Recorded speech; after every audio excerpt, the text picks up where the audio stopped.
ప్రజా TV Telugu news 2003 నుంచి కూడా మరి ఎన్నో సమస్యలతో ఒడ్డుగిలుతా ఉంది.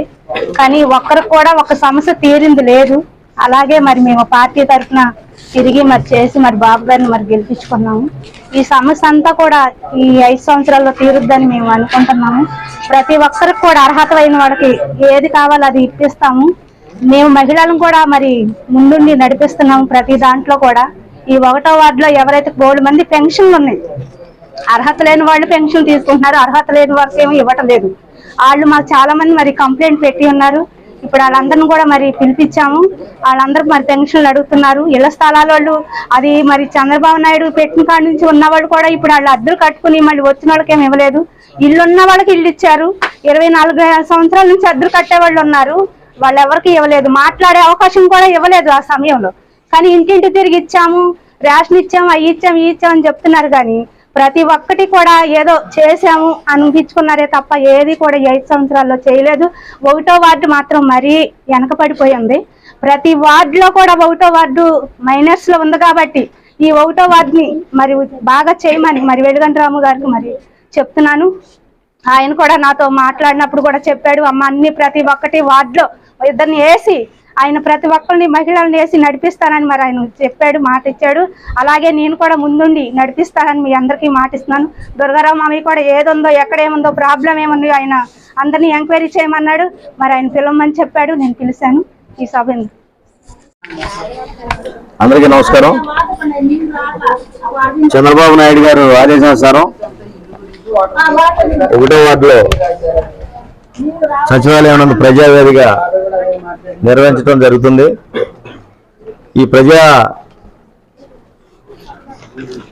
ఈ గ్రామ సభ ముఖ్య ఉద్దేశం చంద్రబాబు నాయుడు గారు ఒక విజన్తో ఉన్న ముఖ్యమంత్రి గారు, మరి ఆయన్ని అత్యధిక మెజార్టీతో మళ్ళీ గెలిపించి ముఖ్యమంత్రిగా చేశారు ప్రజలు. మరి వాళ్ళకి ఏం చేయాలి, వాళ్ళ రుణం ఎలా తీర్చుకోవాలి, వాళ్ళకి ఎటువంటి సదుపాయాలు కల్పించాలి, ఏ సదుపాయాలు గెలిస్తే ప్రజలు చాలా సుభిక్షంగా ఉండగలుగుతారు అన్న ఉద్దేశంతో 2047 వరకు కూడా ఒక విజన్ రూపొందించడం జరిగింది. ఆ విజన్కి ప్రజల నుంచే సలహాలు తీసుకొని ఏమేం చేస్తే బాగుంటుంది, రాబోయే మరి 23 సంవత్సరాలకి అప్పటికి 2047 నాటికి 100 సంవత్సరాలు అవుతుంది స్వాతంత్రం మనకు వచ్చి.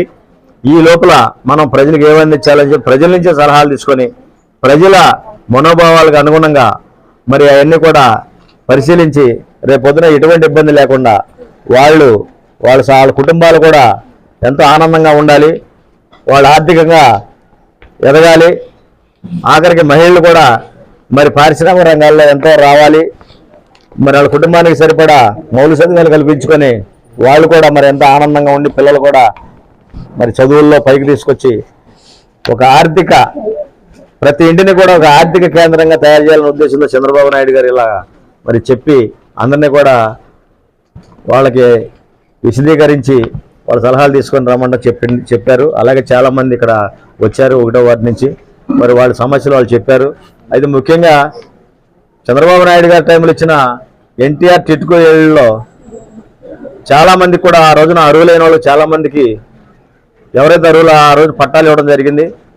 మరి వైసీపీ ప్రభుత్వం వచ్చిన తర్వాత వాళ్ళు చేయని అరాచకం లేదు, చేయని కుంభకోణం లేదు. అర్హులైన వాళ్ళని తొలగించి ఆపేసేసి అనర్హులైన వాళ్ళు చాలామంది ఇచ్చారు ఇళ్ళు.